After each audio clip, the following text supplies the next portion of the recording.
Welcome to Viewpoint, your program of personalities, politicians, and perspectives. And we sure have some personalities this morning. One of them's a real personality, and we'll get to him in just a little bit here. Perspectives. We're going to talk about agriculture and the history of agriculture here in Logan County. If anybody would be steeped in agriculture, we ought to be right here in Atlanta, Illinois, the middle of Logan County here. Some of the greatest farmland in the country. A guest this morning, we're going to be introduced by Mrs. Busby in just a second or two. Instead of the usual kudos, I want to make a public service announcement by your leave, Mrs. Busby. This Sunday, the regular football squad is going to have a fundraiser out at the Knights of Columbus, 7 to noon. You know, we ought to get out there, folks, this Sunday and support these boys. Football is a second-hand sport here in Lincoln. Always has been for a number of years. Basketball being the sport of popularity. But these boys work real hard out there every day.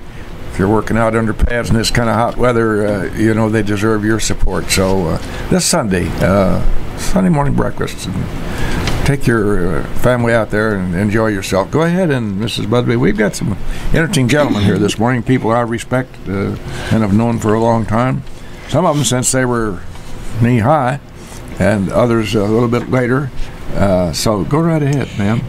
You know, you talk about football being the second in popularity. Yeah. It depends on where you grow up, because where I went to school in high school, everybody came to the football games. They were just absolutely packed, and they bribed us to go to the basketball games. So it just depends. Well, those folks up in Minnesota, they're pretty tough stuff. They can sit out in the snow and ice all they wanted to. we go for the indoor sports here, including basketball. Yeah, including basketball. Okay. Well, I have a very interesting publication here from the year 1930. I was 7 years old. It's called The Reflector, and it was the Logan County Farm Bureau's news publication of the time. And I just love these kinds of things. You found this in your archives, right? That's right. Yeah, that was something that I stumbled upon, and I thought it would be good as we celebrate our 100th anniversary to reflect on our past. You betcha, and that's what we're going to do today. And our guests are here to celebrate the 100th anniversary of the Farm Bureau. It's Jim Drew, Dave Opperman, and Blair Hoerbert. And we're glad that you came to be with us. And it would be such fun to spend a day looking at all these histories of farming. I'm sure as you talked to your grandparents about farming in their day, it kind of, when you were a little kid sitting on their knee, it must have just blown you away. Go ahead. Yeah. Well, obviously farming has evolved a lot through the last 100 years, and that's what we're celebrating is our 100th anniversary of Logan County Farm Bureau. And as we've put together, we're working on a commemorative booklet, and it's enabled us to go in the past and look at a lot of the past minutes of Logan County Farm Bureau, and just to reflect upon the changes in agriculture, the changes in Farm Bureau, and just how agriculture has evolved through the years. Yeah, speaking of evolving down through the years, let's go back. Jim Drew, your title at the Logan County Farm Bureau. I have your exact title, please. Manager. Manager. Well, that was a long. You ought not to be so long-winded. Now, Blair, you have a history of the managers of the Logan County Farm Bureau. I remember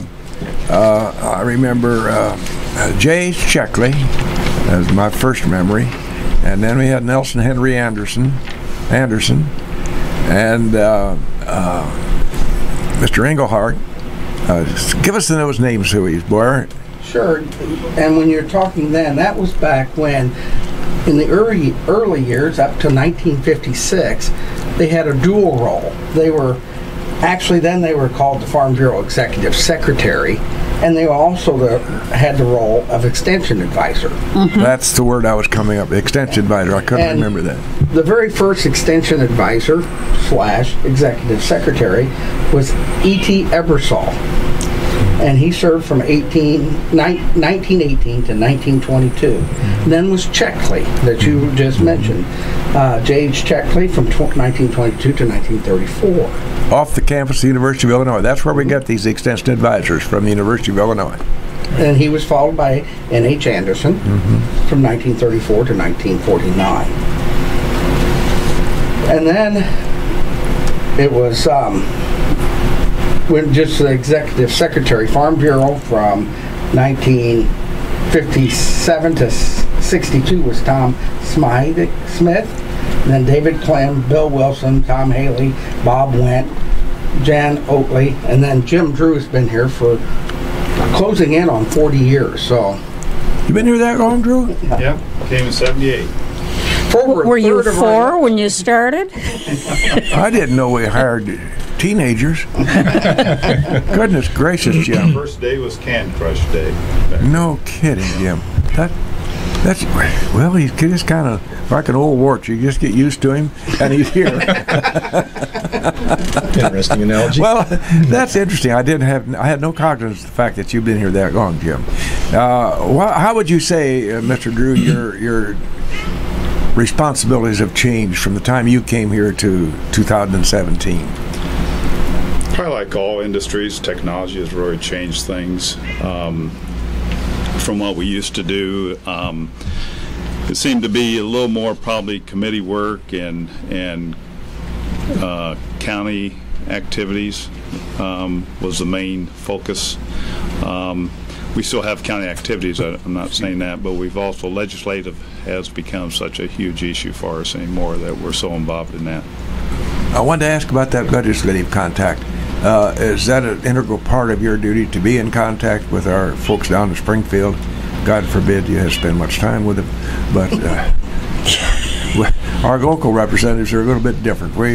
We can speak highly of our local representative because they're out there working for us. Sometimes they have to kind of bend a little bit with the wind, and so therefore we don't get as well served as we ought to.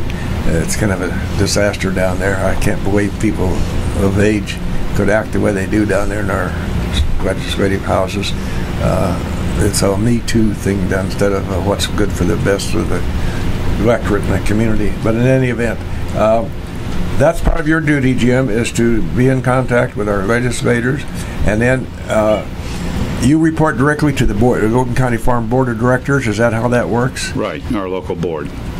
So we try to make sure we're in as legislator changes, that we're in contact with them and that we get to know them pretty much personally. We like for them to know our board members even.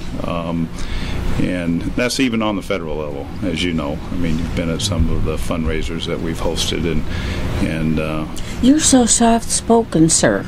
Could you speak up a tad? I'm sorry. Okay. Yes. Well, there's a reason for that. That's because he's secondary in the domicile. There it is. Oh, yes. Needs to be soft-spoken and not get in trouble. David, go ahead, sir. One thing that's really changed in Farm Bureau through the years is we've become more legislative oriented. In years past, it was probably more of a social organization, looking at the past minutes and what Farm Bureau was in yesteryear, and now it's more, I would say, important in the legislative arena.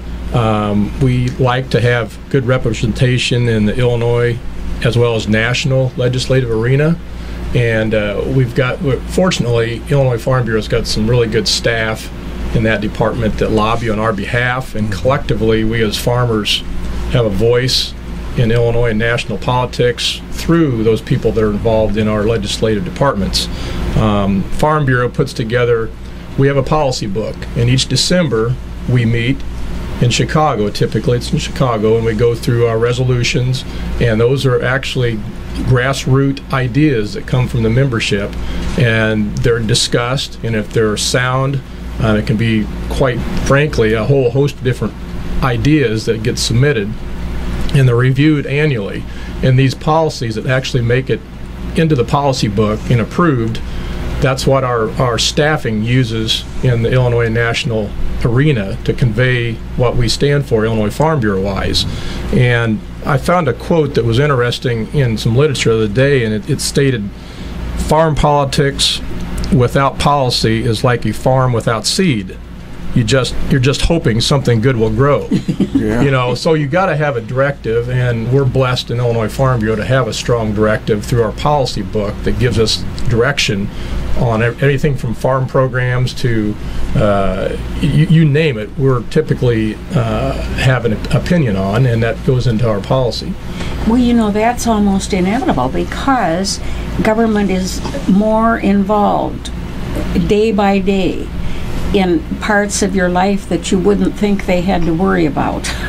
I mean, we could have something happen ourselves, you know. Right. But they're right there to help us, and I'm sure you have to keep abreast of that. You know, the reality is farmers make up less than 2% of the total population, and we need a strong, unified voice to make our ideals, our ideas known.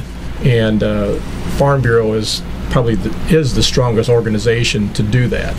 When the Farm Bureau was born 100 years ago, Right. What percentage of the people were engaged in farming? Good question. Much, much larger than it is today. Oh, Oh, yes, much yes. Well, you know, Well, I can remember here having heard that in Logan County, it was some 47% of the businesses and the economy of this county was directly attributable to agriculture. Now, 47 is more than 2. Right. We'd even Definitely has learned that changed. in Minneapolis. the interesting thing is, you mentioned it's a small percentage, and yet you're the breadbasket. You feed the country. Now, in membership, how has Jim, in your tenure here, how has the membership in the Farm Bureau changed? It was not unusual for, even back in short time as 40 years ago, 160 acres was not uncommon for somebody to make a sustenance living off of. Not much, but anyway, they sustained themselves nicely. And today, what would be the average farm size today, gentlemen? Jim? We're going to have a little conference. Would you say 3,000 Average? average? Not that big. Not that big. Yeah, because you get smaller farms, larger farms, all averaged in. The average farm is probably somewhere between 600 and 1,000 acres on an average. On an average. Yeah. You know, obviously there's some larger farmers and there's some smaller farmers. But and again, Farm Bureau represents all of those. You know. How's your membership from the time you came? How many members do we have in comparison with today? Yeah, well, we had probably, when I started, about 1,200 voting members, which are classified as our farmer members. Today we're about 650 in that neighborhood.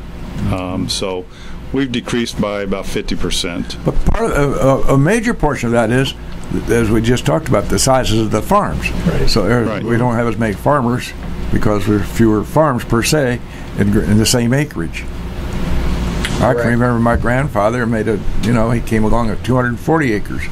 Herb Fink probably had maybe 300 or so, and did very well. Well, farming has evolved from horses to horsepower. Right, And right. that's allowed the farmer to be more efficient and cover more acres with, you couldn't have that many horses to farm 2,000 acres. Oh, gosh, So no.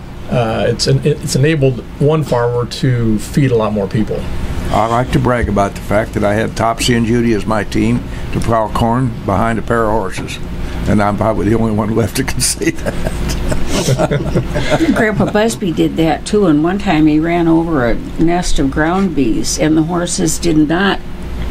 They weren't compatible at all. Sure. No, it was a bad scene. That was before auto steer. Yeah, and now that there's harvester, you almost have to have an awful lot of acreage to justify paying for that machine. What would a combine cost today, gentlemen? From to. Not specifically, but from to. I'm not in the market right now to buy a new Thank retail goodness. combine, but Yeah. I'm guessing around what 300,000 that's just for the box, and then you have to have the heads attached, the corn head and the bean head. So obviously you have to have several acres and several years to make that pay. Oh gosh, can you live long enough? We're hoping he does. Hopefully. Good grief. Now, when you began 100 years ago, what was Not Dave. He didn't begin 100 years ago. Opperman? No, he's too young. Thank you. What was the thrust? How did you sell Farm Bureau to people? What did you say it was going to do for them? Well, 100 years ago, I think, like I alluded to earlier, it was more of a social organization. And looking back in the minutes from years gone by, it was obvious that a lot of the activities were social events. You know, people came to town and they wanted to get together, and there were opportunities for them to do that in Farm Bureau. Now that's still part of the equation, but like I said, the legislative has taken a foremost step, and it's really evolved more to that. In the past, Farm Bureau did offer services like we were noticing in the minutes. We were involved in soil testing. Okay, we did that. You know, we were involved in a lot of area meat locker plants scattered throughout the county. I think I had a note here. Part of the many meat locker plants across the county we were involved in. The last one was sold to Herb Alexander, and that was the last of the meat locker plants that Farm Bureau had a part in. Think of that. So as time evolved, you know, that also kind of ran into, like, it was 1956, where the Farm Bureau and Extension kind of separated. You know, it used to be the same advisor, but it became apparent that the needs kind of changed, and Extension more catered to the hands-on, like the soil testing in the field, the scouting, things like that the farmers needed at the time. And Farm Bureau started moving into the more legislative area, things like that. So they kind of worked on becoming more specific in their needs. And this is what's helped Farm Bureau to survive 100 years, is they have adapted to the needs of the farmers over the years. Always been willing to take what was needed at the time and provide that for our membership. See, the townies, even way back when I was a kid, as important as agriculture is and was to Lincoln and Logan County, we just knew that the Farm Bureau was there, didn't know a doggone thing about it, and it wasn't even our business, because the farmers had their farms to run and we had our businesses to run here in town. But it was always a good town and gown relationship, you know, as far as education and farmers and the merchants were concerned. Mr. Drew, our legislators make legislators make an effort to stay in touch with you. Do you hear from them on a regular basis or an occasional basis? They do stay in touch with us. If I have a question, usually I'll text them and just say, you know, give me a call when you get a chance, or if we have an issue that we want to discuss and that. So that seems to work out quite well for us. But well, our representative, I think Tim makes a good attempt to stay involved in what's going on in the community. And Tim's just forming an ag committee, and his first meeting is August 22nd up here. You know, it just occurred to me, I got the high flash from the man who runs the keyboard and the microphone and everything else, that if we don't accede to some commercials that we have to come, that we're going to have a crop failure here.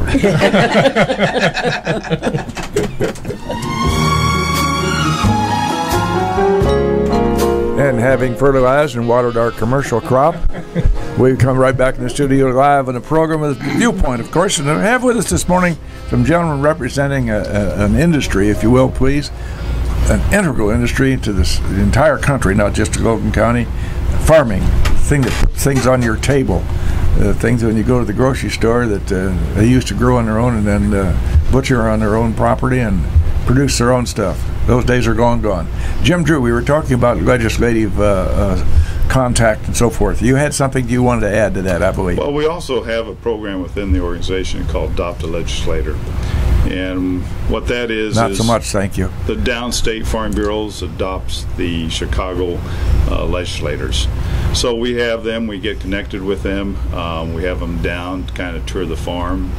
We've gone up there to different events, to one of their fundraisers. Our representative is Laura Fine, and so we stay in contact with her quite a bit too. So if she has an ag question, if there's an ag bill and she's not sure what is all in that, why she'll make a contact, and we'll go through that with her. That sounds, in theory, like a great program. I wish it would. I wish it would reduce itself down to people really interested in the kids in our state, and get a good school funding program going down there. That doesn't come into your bailiwick, but that would be our wish. Let us talk about farm sizes and also the cost of land today. What would be the average cost? Let's say you try an auction. Well, they had the Oglesby auction down here not too long ago. Was that representative? What was it? Almost $9,000, $8,000 an acre. Was that representative of today's prices, David? Well, it depends on the tract you're looking at. I mean, class one, class A ground that's highly productive. Some of the top end blooms come off from like 3-4 years ago, where you heard a lot of $12,000 sales. Real good ground now, still bringing in the 11 area. It's held its value better than some of the lesser productive ground. But farmland over the long haul has been a good investment, and I think it'll continue to be that way. It's interesting that you brought that up. One of our farms actually is a little over 150 years old, and we've still got the original deed for that piece of ground. And interestingly enough, the purchase price of that, like 150 years ago, I think was around, I don't know, $7 or $8 an acre. I mean, way back in the day, it was very, very cheap. And obviously, things have escalated since then. But I think on the long haul, farm ground, they don't make any more of it. I was going to say that it's always going to be a good investment. It's a commodity that's never going to go away. Right. And it has to be taken care of too. It isn't just going to be a ground. You have to be good stewards of it, because we're just here for one generation, and the next generation to come hopefully will take good care of it as well, and keep it productive. Now, 100 years ago, I don't suppose that there was a lot of emphasis on conservation, was there? It's evolved through time. Obviously, everybody used to moldboard plow every acre, and that's changed. A lot of the ground now is, protected with some of it with cover crops, reduced tillage, leaving more residue on top. So we have evolved in trying to be better stewards of what we've got. And some of that was necessary because we've evolved to more intense row crop farming. So conservation tillage became more important. Many years ago, everything was rotation. They raised a lot of their feed for the livestock, for the horses. So a lot of that was in hay and small grains, and those type of crops are not nearly as susceptible to erosion as much as our row crop. So once we went to row crop, it became more important to do conservation tillage and things like that, because farmers are the original stewards of the soil. Speaking of row crops and erosion, in long ago days, it was very unusual for the property lines to be marked by Osage fence hedgerows, and they had the great big, what they call the green apples that dropped off of them and all that. But that marked the difference between Blair Hoerbert's farm and David Opperman's farm. And that was kind of everywhere. Well, we went around and we bulldozed all those out and burned them all up. And the first thing you know, we had started to go to erosion. As my dear friend Fred Logan said, he used to be in the First National Bank, and they took out some ground next day. He said, "I'll be glad to have their ground." So that has been a factor, and the price of land. The interesting phenomenon to me is that corporate farming. For instance, we just saw the Mormon church buy 1,100 acres out here east of town for corporate farming. And by the way, I took a quick aside, I was looking for a little place for my grandson, and there was a farm site there with an old house and a couple of buildings and about the right amount of acreage he wanted So I called this fellow out in Salt Lake City, the Mormon church representative, and he said he'd already made arrangements to have that property bulled down. They're just going to farm right through it. And I said, well, what if I had a couple of those nice young men you have going door to door, and I spent the afternoon with them? Would that help? He says, no, that won't help at all. Probably not. He said, I've already got the contractor to destroy those buildings. But corporate farming is over around the way to on Route 10, Cobrasa or something. Is that the name of it? I think that's Japanese. Am I correct in that? It's a big operation, huge. Yeah, I've seen that. One thing that, corporate farming tends to get some of the spotlight from time to time, but the percentage of actually corporate removed farming is still relatively small. By and large, most of the farms that you see are family-operated businesses. It might be several farms, families together, collectively make a large operation, but most of them, by and large, are still family-owned businesses. And I think the number, I think it's 98% are still family farms. Which is a good thing. Yeah. And hopefully Right. that gets passed down through the next generations and all. Just because I'm curious, do you have any idea how many generations in your families have been on the farms that you're on now? Well, there's a lot of sesquicentennial and centennial farms that have evolved through time in Logan County. And I know in our instance, my great-great-grandfather came over from Germany, and that was in 1862. But there's a lot of stories like that in the county where farms have longevity, numerous generations have passed the tradition down, and really that's what gives us our heritage. Yeah. That's right. Yeah. Most farms here are at least 4 generations, many 5 or 6 generations in Logan County now. And of course, the big thing here. Interesting. Go ahead, honey. I was just Well, we don't step on your line. I hear that all the way home. I don't want to do that. Now, the big thing here in Logan County was the Scully farms. And Blair, way back in the days, old Mr. Scully came through, the legend says, on horseback and a spade, and bought up that ground for nothing an acre. And look what that's gone to today.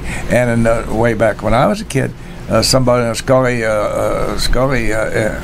lease could probably get by on 160 acres decently. And I expect there's some 80-acre leases. Think of that in today's times.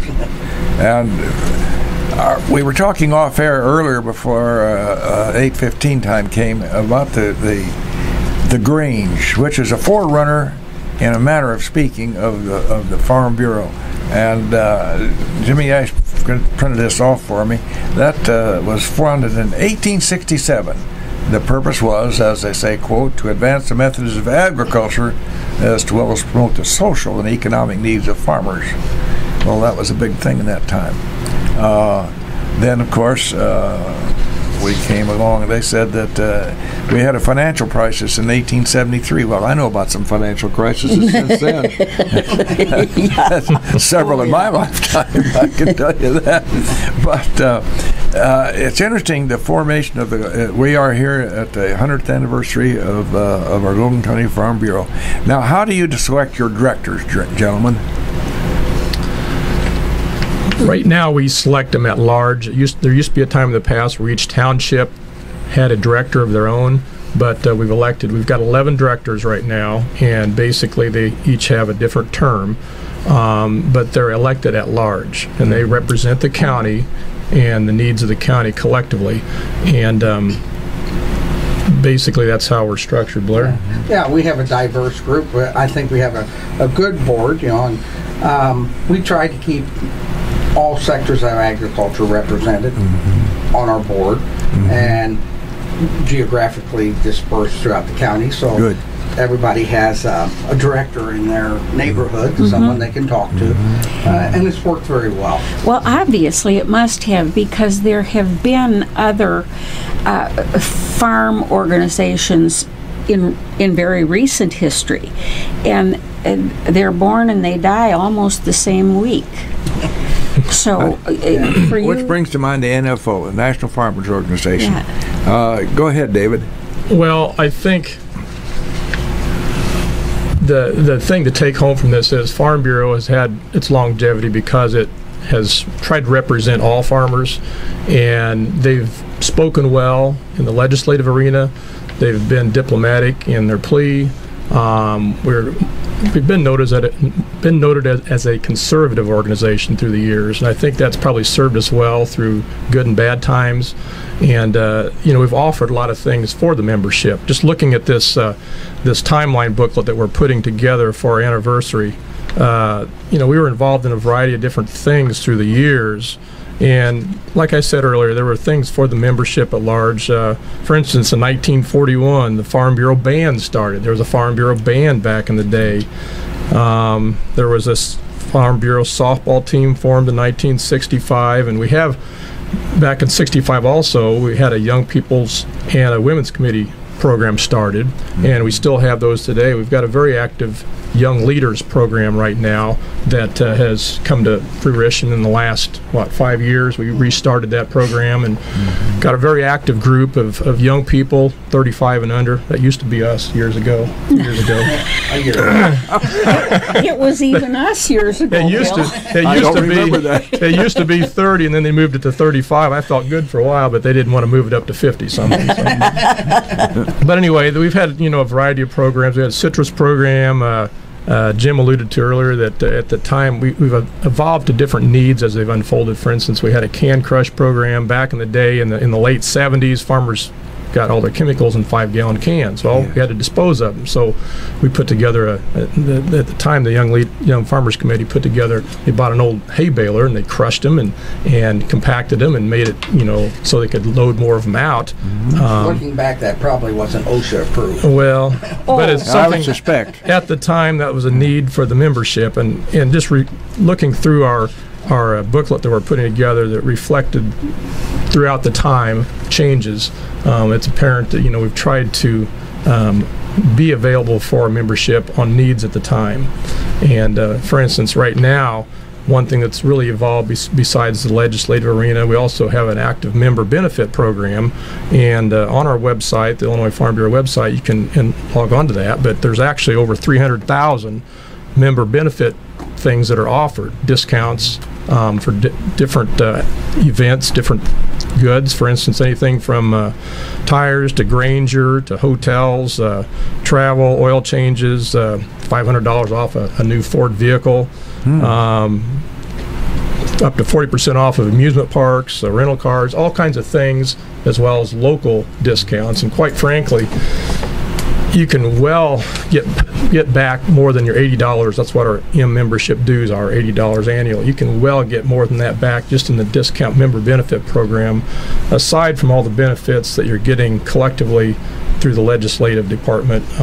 They've fought for us to eliminate sales taxes on chemicals and farm equipment and things like that, and those things in and of themselves far exceed the value of the cost of your membership. The best word to use is instead of dues is investment. Exactly. Yeah, really, yeah. Go ahead, Judith. Don't you think that it's possible that part of your longevity is due to the fact that the Farm Bureau has always conducted itself in a dignified manner? Now today, we see everybody's a militant. I hate this and you hate that, and so of course we have to have a fight, And I think that the time will come, pray God, when we get sick and tired of this crap that goes on day in and day out. And organizations such as this that have not thought they had to go arm themselves and do the terrible things will sustain themselves. We'd like to think so, and I think you're correct in that. And a lot of the strength for Farm Bureau is that it is a grassroots organization. And our membership has input, as David mentioned before, that came through our counties and to the state level, through our policies. And we've always been responsive to the needs of the farmers by that grassroots, or being a grassroots organization. So I think that has helped maintain Farm Bureau for the last 100 years, and as we look forward, we're hoping it will be here for another 100. And why not? The other day I heard a remark made, and I can't remember who made it, so I don't know whether they knew what they were talking about or not. But they said that we've made a mistake in that we fed the world. You farmers fed the world. Well, then we went about like good missionaries and taught them all the technology so that they could better feed themselves, and we've kind of shot ourselves in the knee doing that. What do you think? I don't think you hurt anybody by helping them to help themselves. And the reality That's about as well. Very good. Yeah, that's about as well put. In the reality today, it's a world market. I mean, you're not, if there's new technology out there, everybody has access to it in some way, shape, or form. I mean, the old story was we went to South America and taught them how to raise soybeans. The reality is they would have found that out eventually. So, I mean, that's maybe an old storyline, but the reality is today it's a world market that's become a lot smaller, and everybody in the world's our consumer. Well, the interesting thing is that today's farming right here in Logan County, as opposed to even when you came, Jim, 40 years ago, that we used to have the principal crops, and then, of course, we would have legume crops, and those have been outdated because of fertilizers and so forth, and grew a lot of wheat and oats because, again, oats, we had livestock on the farm, and so they were self-sufficient in that. So now today the average farm would be corn and beans. Am I correct in saying that, gentlemen? Yes. Yes. With no respect to rotating crops in that sense of the word. We just don't worry about that anymore. You've seen that down the roads in the last 40 years. Sure. What changes have you seen, Jim Drew, since I didn't know you were that old, by the way. Well, thank you. I think you're exactly right. That's probably when you saw more rotations back then, years ago, than you do now. And there's still some guys that are corn all the time out there, and so you still see that, and you'll see the rotations. It's mostly corn and soybeans. You know, the average person that goes to their favorite grocery store and buys a loaf of bread have no cognizance at all of how that bread happened. How do we market our grain here? Let's just take it goes off your farm, Blair, and take us through the process of where it goes and ultimately what it might become.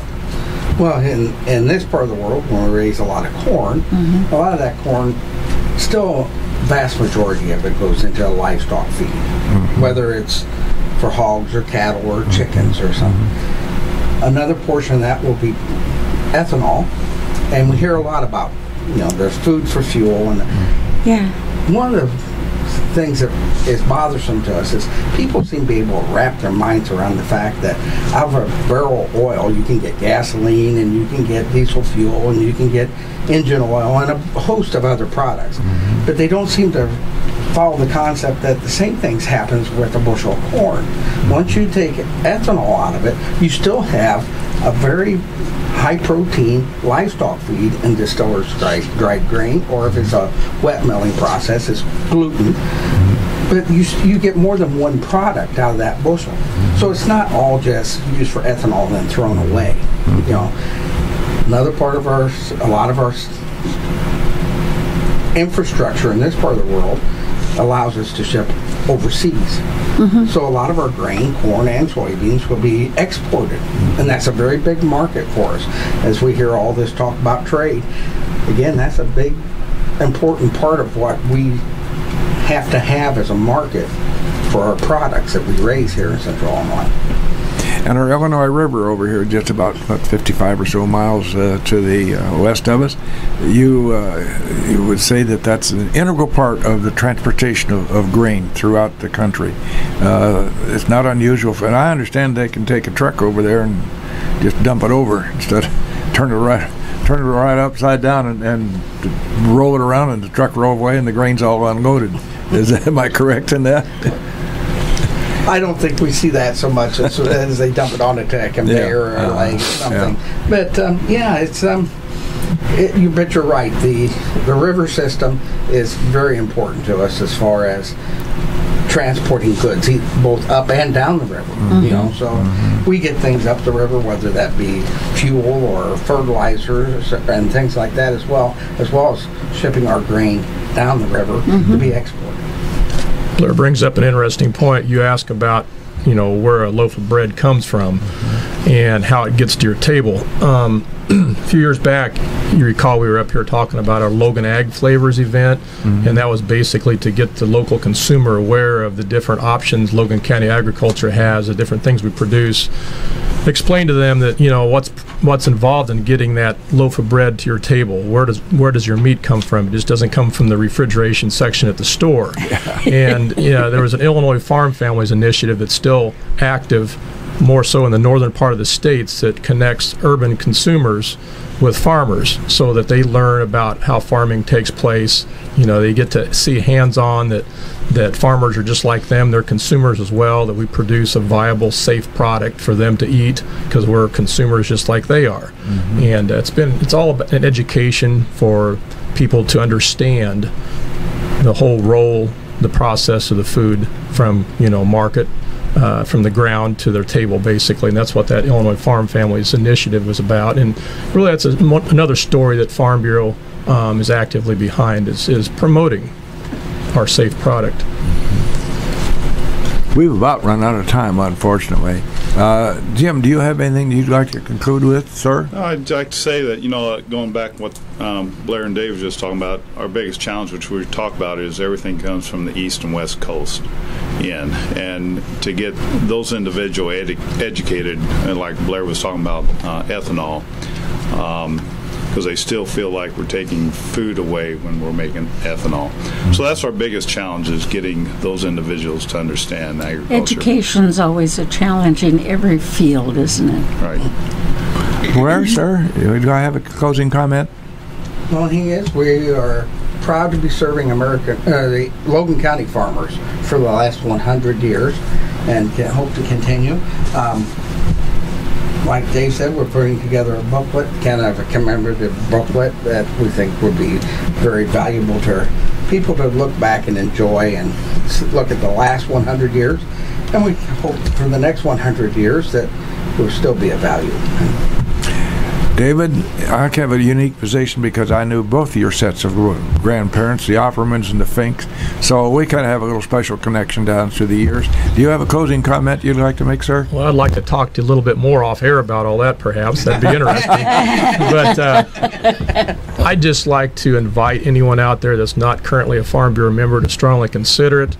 It's probably the best $80 you're ever going to spend for all the representation that you get in the legislative arena, plus member benefit discount programs. It's money well spent. So thank you for having us today. Well, we appreciate having you, Jim. Judith K., do you have anything you'd like to close with, my dear?